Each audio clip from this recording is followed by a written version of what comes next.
Then, suddenly, Gong Ting extended his hand towards Si Chen. His tone was composed, almost respectful. He invited him to join his group, saying that together they could dominate the upcoming graduation assessment and secure the top spot. Si Chen looked at the extended hand, but he didn't move. His face remained calm, completely unreadable. But inside, his answer was already decided. The one who had been barking the loudest earlier almost went mad. His expression twisted as he muttered in disbelief. If Si Chen joined Gong Ting's team, someone would have to be removed, and it would almost certainly be him. When Si Chen calmly refused the invitation and said they should stop bothering him, shock was written all over everyone's faces. The students around were stunned. No one had ever rejected Gong Ting so casually. Whispers immediately spread. Some couldn't believe his courage. Others thought he had gone mad, while a few even admired his boldness. Gong Ting, however, remained calm. He looked at Si Chen with a strange glint in his eyes,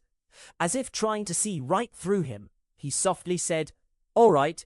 Some people just have their own path." The tension in the air remained heavy and deep. Elsewhere, the higher authorities of the academy were discussing the situation. One of them remarked that it was a pity the two hadn't joined hands. Together, talents like theirs could have changed the school's history. Another responded that perhaps this was for the best. A person who could make such a decision without hesitation was dangerous, and people like that were never easy to control. Among the students, the one who had been mocking Si Chen earlier was now quietly burning with frustration. He muttered that the whole thing was nonsense, that Si Chen was just lucky and the test must have malfunctioned. But even he couldn't shake off the uneasiness inside him, because no matter how much he tried to deny it, Si Chen had already stepped onto a completely different path. Gong Ting waved his hand and said he wasn't in the mood for karaoke anymore. He told his lackeys to do whatever they wanted, making it clear that whatever happened next had nothing to do with him. As soon as he said this, the person standing nearby froze. Then he quickly understood what it meant. He nodded repeatedly,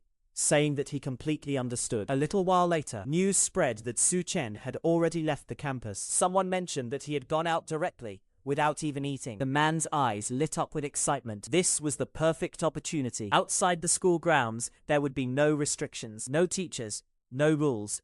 This was exactly the chance he had been waiting for. Meanwhile, Si Chen was walking calmly along the road. His mind drifted into memories of his past life. He recalled that in the Shanti region, during a major operation inside a demon lair, an elite team had been completely wiped out. That disaster had marked the beginning of everything. The moment when the demon king rat descended into this world. It was the turning point that pushed humanity into chaos. If he wanted to prevent that future from happening again, he had to find that lair before it awakened, and for that he needed resources, a lot of them. The Mithril Exchange was the fastest way to obtain both funds and equipment. It was the largest trading hub for awakeners, where monster materials were bought and sold every day. With that in mind, Si Chen walked into the building. A clerk looked at him suspiciously and asked where he had gotten the materials he brought. Si Chen replied directly that they were monster drops. The clerk frowned. It was clear he wasn't convinced. He said he had never seen anything like this before. Another employee stepped forward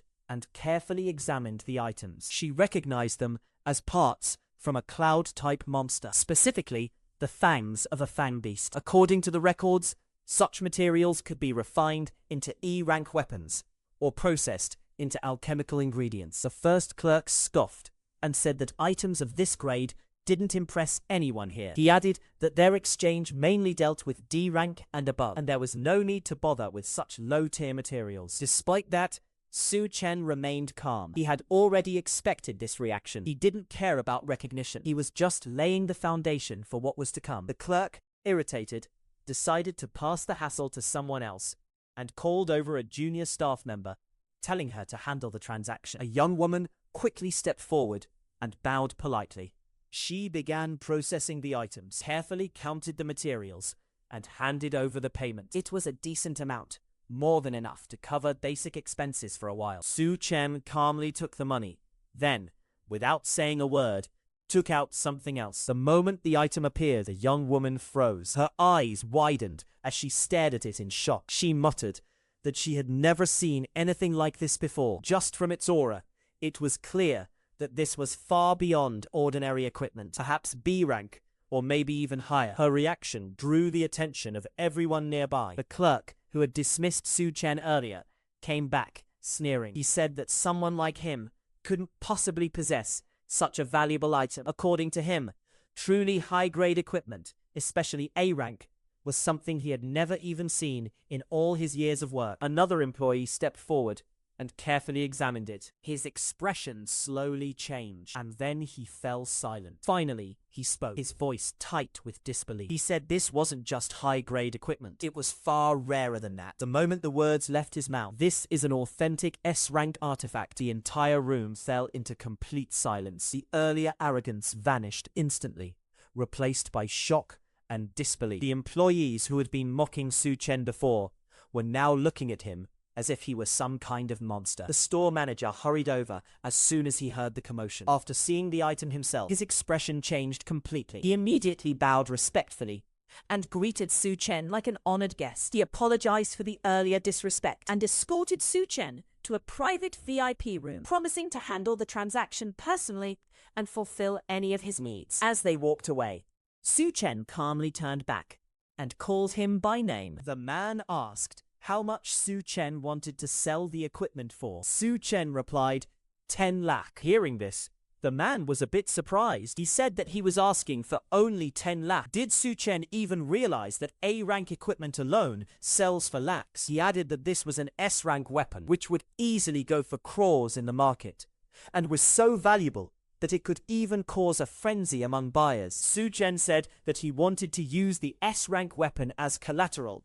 to take a loan of 10 lakh and would repay it within a month. The merchant immediately understood something. He thought that the idea of taking a loan by using an S-rank weapon as collateral was not something an ordinary university student would come up with. It seemed that Si Chen had no intention of selling the sword. Perhaps he was planning to use it himself later. He felt that this boy was far more mature than his age. With a sword like that, he began to wonder, was Si Chen some rich runaway kid or a prodigy hiding his true abilities? Whatever the case, it was clear that he was no ordinary person. Then Si Chen said that he would repay the full amount within a month and even offer an additional 10% interest next month. He asked how that sounded. The merchant then told his assistant to step outside. After the assistant left, there was a brief silence. Then the merchant boss finally spoke. He said that if he wasn't mistaken, Si Chen studied at the National Awakener University, and the seniors there were close to graduation. He said that according to his information, the university conducts a graduation examination every year, which this time